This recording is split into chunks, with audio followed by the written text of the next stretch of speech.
আজকে রান্না হচ্ছে মাছের রেসিপি। দেখুন কত সুন্দর হয়েছে, কষে ভালো করে তারপরে মাছটা দিয়েছি, আলুটা দিয়ে মাছ দিয়েছি, মাছ দিয়ে হয়ে গেছে। দেখুন কত সুন্দর হয়েছে। প্রথমে মাছ এনেছি, মাছ দিয়ে বাজার থেকে মাছ এনে আধা কিলো হবে মাছ, বড় বড় পিস কেটেছি রুই মাছ। ভাজবো তেলে, ভালো করে ভাজবো। দুটো করে ভাজছি প্রথমে। মাছটা উল্টে দিচ্ছি এবারে, একদিকে হয়ে গেছে, দিয়ে দিয়েছি উল্টিয়ে। সব মাছগুলো এরকম করেই ভাজবো। আলুটা ভাজা হচ্ছে, আলুটা ভালো করে তেলে নেড়ে রাখতে ভেজে। পেঁয়াজ দিয়েছি, পেঁয়াজটাকে দিয়ে নাড়াচ্ছে।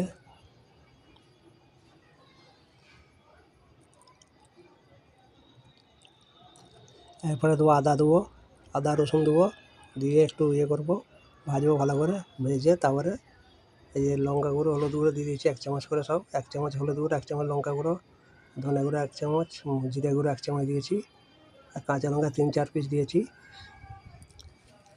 যে কষছি, এটাকে ভালো করে কষতে হবে মশলাটাকে।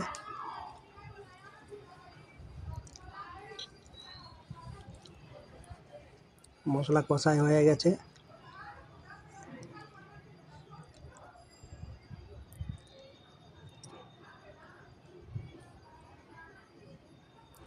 আলু দিয়েছি, আলু দিয়ে কষছি, একটু হালকা করে নাড়ছি ভালো করে।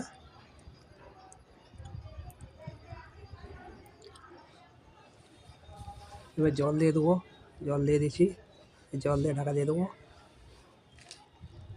আলুটাকে সরু সরু করে কেটেছি, কেটে করছি রান্না।